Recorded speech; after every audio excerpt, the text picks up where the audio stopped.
सबसे बड़े हो दानी जग में हो, सबसे बड़े हो दानी जग में, करते सभी का प्रतिपाल,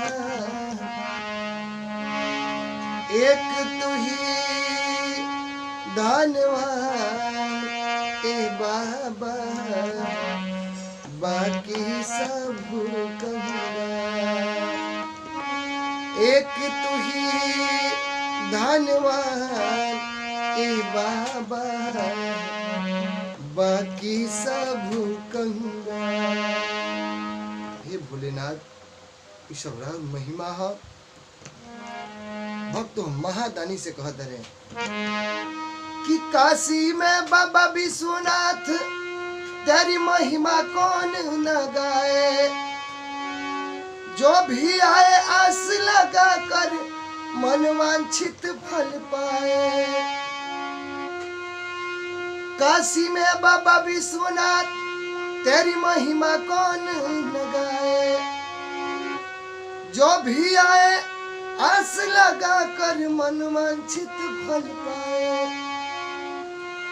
जो भी आए आस लगा कर मनवांछित फल पाए। फिर नजरिया मुझ पर बाबा,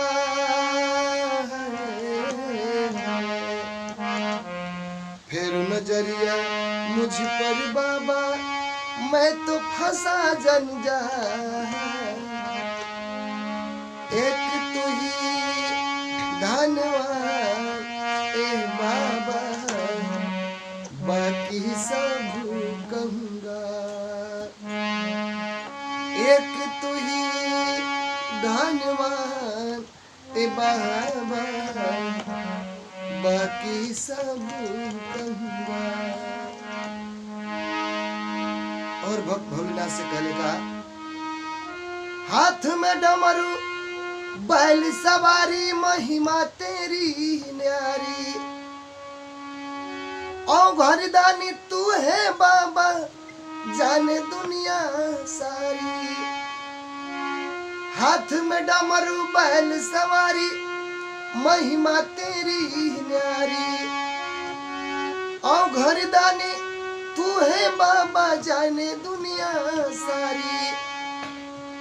औ घरदानी तू है बाबा, जाने दुनिया सारी।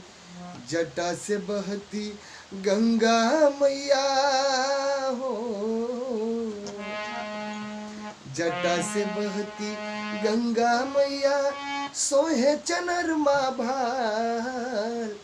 एक तू ही धन्यवान ए बाबा, बाकी सब कहूँगा।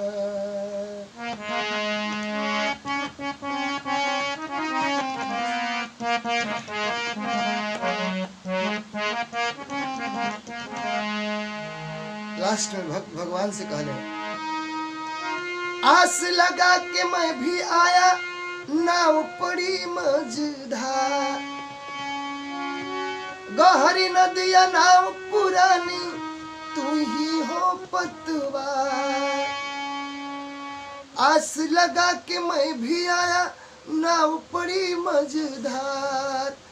गहरी नदिया नाव पुरानी, तू ही हो पतवार। गहरी नदिया नाव पुरानी, तू ही हो पतवार। भक्त पुकारे बाबा रखना हो, भक्त पुकारे बाबा रखना मुझ पर ख्याल।